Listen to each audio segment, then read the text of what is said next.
Next up, we have Pat Freiermuth, the tight end out of Penn State, who, for me at least, was a very interesting player to watch and dive into, as what you're going to see first off and right away is a highly productive career at Penn State, right? To step in and as a true freshman, no less, have 350 plus receiving yards as well as 8 touchdowns. That's highly impressive, right? And then to follow that up with 507 and 7, I mean, now we're talking really, really productive years, regardless of his age. And then obviously this past junior season was well on his way to having a career season before obviously the pandemic shortened season mixed with a shoulder injury that required surgery held him out of the last couple games. So interesting statistics, obviously highly productive. As I said, I think there are some questions about it. I know one thing that I kind of noticed was, Penn State says he was only there for 3 years. I have no reason not to believe them. But if he's graduating as a junior now, he turns 23 in October, which, means that we're the same age, essentially. I was at college for 4.5 years and graduated. So I'm a little bit confused what happened there. Did he take a gap year, 2 gap years potentially out of high school? Was he held back multiple times? I'm just a little bit confused at that whole picture.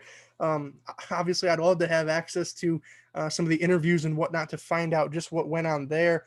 Did he maybe play some junior college stuff and then transferred into Penn State? If anybody has more knowledge on that situation, actually, I'd love to hear it in the comment section down below, because there was nothing I could find on the internet. And that kind of intrigued me, because if he's graduating now and is essentially 22, 23 years old, he shouldn't have only been there for 3 years, I guess, is my point. So a little bit interesting there. Also interesting, as I said, the shoulder injury. What role does that play in the evaluation? Obviously, if you guys watched my videos before, you'll know I'm not a doctor, so I'm not going to say, oh, is he recovered? Is he not? Is it going to have lingering effects?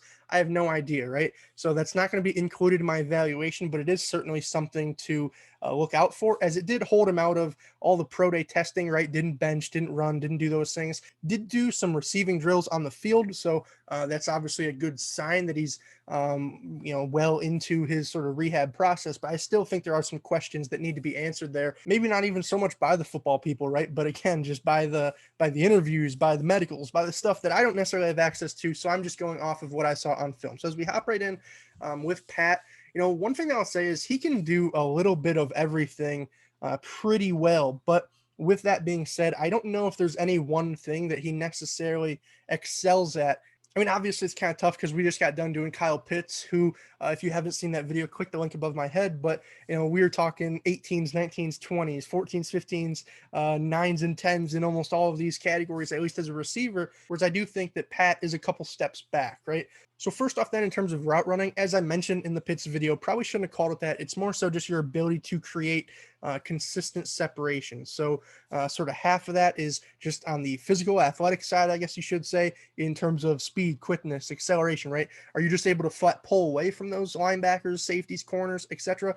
Or is it more so the intricacies and nuances in your release, right? Or are you doing stuff at the route stem to make defenders believe you're running something other than what you actually are, right? Are you tricking them? And if you're running an in route, are you taking a step outside when you hit that top of the route stem to make a cornerback turn his hips, potentially go the other direction, and then you break it back inside, right? Are you doing things like that just by example to consistently make those throws easier on the QB and also make them easier on yourself? I think that Pat does them to a decent extent. 13.5, not a crazy grade. I actually felt like, in my opinion, when Pat was at his best was actually more so due to the scheme than anything else. It seemed like the plays where he really got a lot of separation was having these massive chunk plays or touchdowns per se were off of play action. It felt like a lot of his production, at least from my point of view, were the result of other defenders either missing their assignments or just biting on the run fake, and as a result you see Freiermuth leaking out to the flats unsuspectingly, or you see him just sort of in the back of the end zone with nobody around, and it's like, well, how did he get there?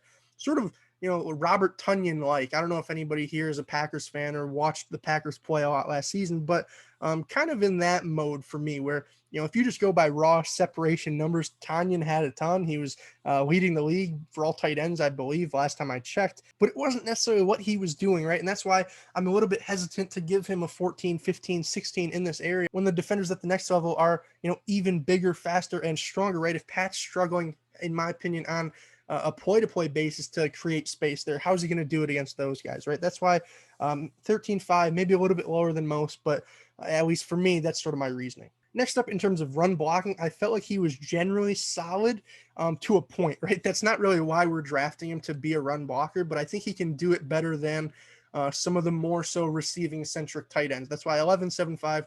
It's not some crazy grade, but it is really solid in my opinion. Occasionally, I wish that he just played with a little bit better leverage and physicality. I felt like there were a lot of times where they would ask him to kind of cross back across the formation and say kick out a defensive end, right? Or maybe wrap up a hole and hit a linebacker. And it just didn't really look like he was super interested in it. At his size and, just with his physique, 6'6", 258, he just left a little bit to be desired for me. That's why the 11.75. In terms of hands, then again, generally solid, but did leave a little bit to be desired in my mind. I felt like sometimes coming across the middle, there would be concentration drops at times where I don't know if he was just worried about potentially getting hit or if he was already kind of planning ahead to what he was going to do as a runner and just lost focus in terms of actually securing that catch first. I felt like that was kind of frustrating because with his sort of role, he's primarily going to be used between the hashes, right? He's not a guy like Pitts that, you're going to line him up out wide and have him run these corner routes and out routes all the time, right? He's going to be more so used within and between the seams. And, if there's a little bit of hesitancy there, that just kind of concerns me a little bit, hence the 11.5. I feel like then in terms of rack ability, just in terms of transitioning from receiver to runner, obviously, again, solid, right? He was generally pretty physical after the fact. I felt like maybe didn't show some crazy pull away speed, right? He could get hawked down from time to time, but for a guy with his sort of size, pretty solid, right? And then, with that size came his ability to haul in these contested catches. I thought that was probably his best sort of area or trait in terms of just being able to go up, climb the ladder, and really attack the ball and sort of pull it out of the sky in that regard in those sort of 50-50 situations. I felt like he was very good there. And at the very least should offer your team, whoever ends up drafting him, some good versatility and whatnot in the red zone, right? Because like I said, he can block a little bit, but then, hey, leak him out occasionally. And then even if he is covered, he can go up and climb the ladder and grab it, right? I think that he's very solid in that regard.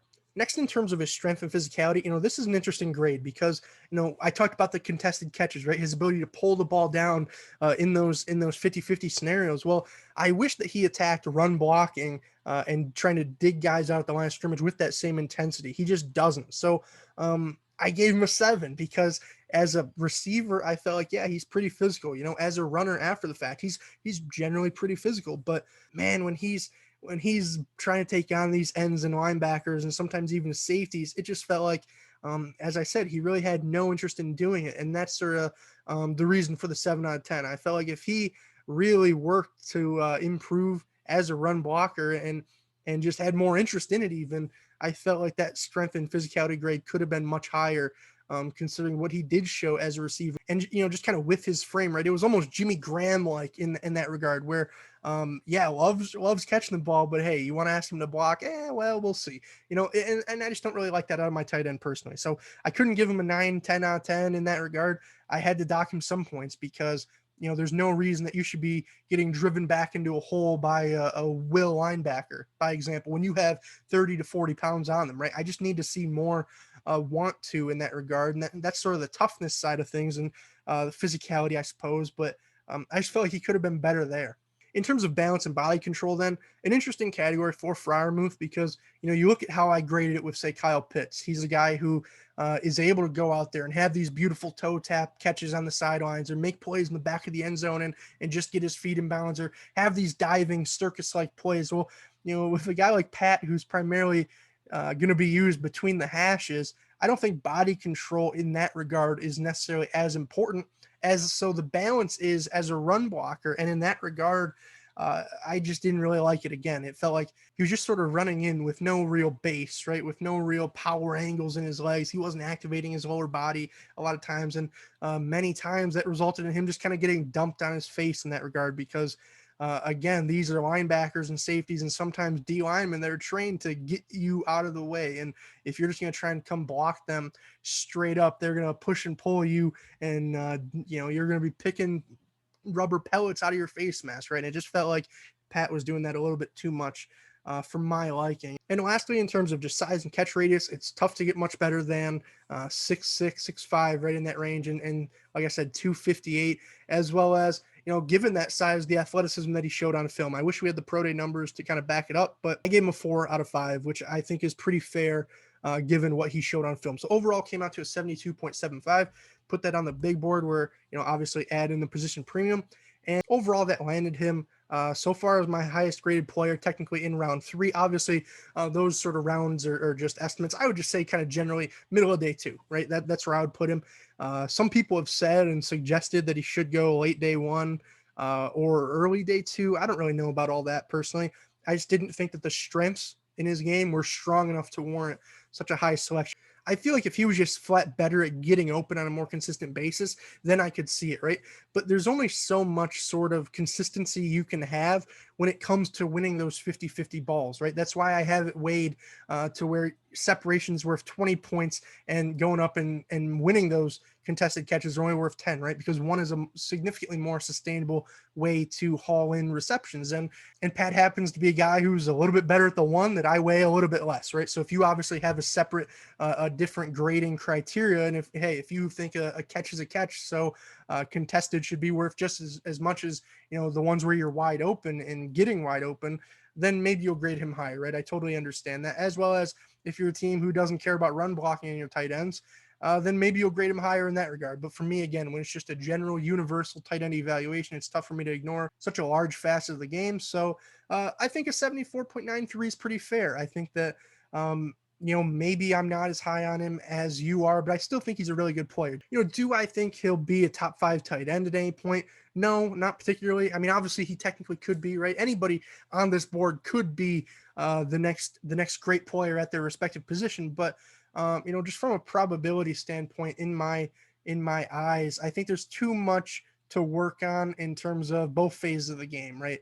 I know I've actually seen quite a few people call him Baby Gronk, which I don't really agree with necessarily. Obviously, considering my grade, those are probably more so the people on the other extreme where they have him as a first round guy. But and maybe he does look like one, right? When it comes to the box score, right? I said highly productive in terms of the counting stats. Maybe his highlight tapes are really killer, but I think on a play in, play out basis, when I'm looking for guys with traits that are going to translate to consistently produce at the next level, I just don't quite think that Pat's my guy in that regard. So do I hate him? By no means. I think he can certainly carve out a role and be a very solid tight end for years to come. But I wouldn't necessarily be the one who takes him late round 1 or early round 2 and hopes that he becomes the next Gronk, because I'm just not sure, as I said, how realistic that is. And almost ironically then, even though I might not think he's the next Rob Gronkowski, there's a very good chance he still ends up as my tight end 2 overall, right?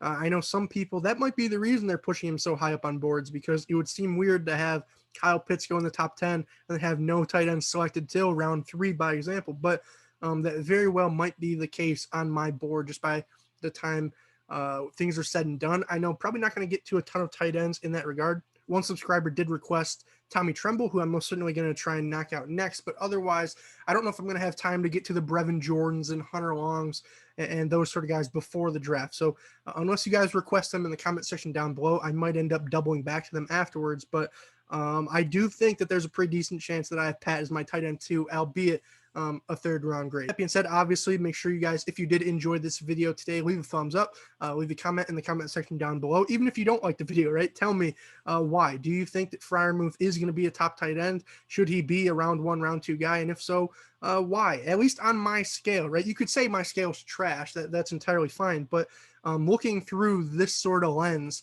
do you see why I have him graded in sort of that middle day 2 area, if that makes sense, right?